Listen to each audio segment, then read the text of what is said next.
వచ్చే ఎన్నికల్లో అధికార వైఎస్ఆర్ కాంగ్రెస్ పార్టీని ఎదుర్కొనడానికి తెలుగుదేశం పార్టీ, జనసేన, భారతీయ జనతా పార్టీతో కట్టిన కూటమి ప్రభావం సీనియర్లకు టికెట్లు లేకుండా చేస్తుంది. సుదీర్ఘకాలంగా పార్టీకి విధేయులుగా నిత్యం ప్రజల మధ్య ఉంటూ వచ్చిన నాయకులు పొత్తుల వల్ల సీట్లు, టికెట్లు కోల్పోవాల్సి వస్తుంది. టీడీపీ, జనసేనకు చెందిన పలువురు సీనియర్ నాయకులు, ఆశావాహులు, మాజీ ఎమ్మెల్యేలు తమ అసంతృప్తిని వ్యక్తం చేస్తున్నారు. పలువురు సీనియర్లు గుడ్ బై చెబుతున్నారు. వారంతా పార్టీకి రాజీనామాలు చేస్తున్నారు. ప్రత్యామ్నాయంగా వైఎస్ఆర్సీపీలో చేరుతున్నారు. ఈ పరంపర మరింత ఉధృతమైంది.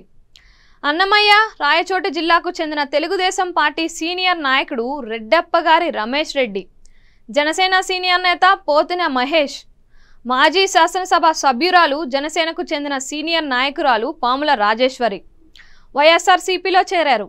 ఇక తాజాగా తెలుగుదేశం పార్టీకి చెందిన సీనియర్ నాయకుడు, హిందూపురం లోక్సభ మాజీ సభ్యుడు నిమ్మల కిష్టప్ప సైతం వైఎస్ఆర్సీపీలో చేరడానికి ఏర్పాట్లు చేసుకుంటున్నట్లు తెలుస్తోంది.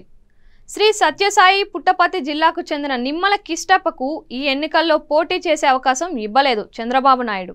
హిందూపురం లోక్సభ టికెట్ను మాజీ ఎమ్మెల్యే బీకే పార్థసారథికి కేటాయించారు. అసెంబ్లీ టికెట్ కూడా ఆయనకు దక్కలేదు. పుట్టపర్తి టికెట్ ఆశించినప్పటికీ దాన్ని మాజీ మంత్రి పల్లె రఘునాథరెడ్డి కుమార్తె అయిన సింధూరారెడ్డికి ఇచ్చారు. దీంతో ఇప్పటికే నిమ్మల కిష్టప్ప టీడీపీకి రాజీనామా చేశారు. ఆయనతో ఉమ్మడి అనంతపురం జిల్లాకు చెందిన వైఎస్ఆర్సీపీ సిట్టింగ్ ఎమ్మెల్యేలు కేతిరెడ్డి పెద్దారెడ్డి, దద్దకుంట శ్రీధర్ రెడ్డి సంప్రదింపులు జరిపారు. నేరుగా ఆయన నివాసానికే వెళ్లి భేటీ అయ్యారు.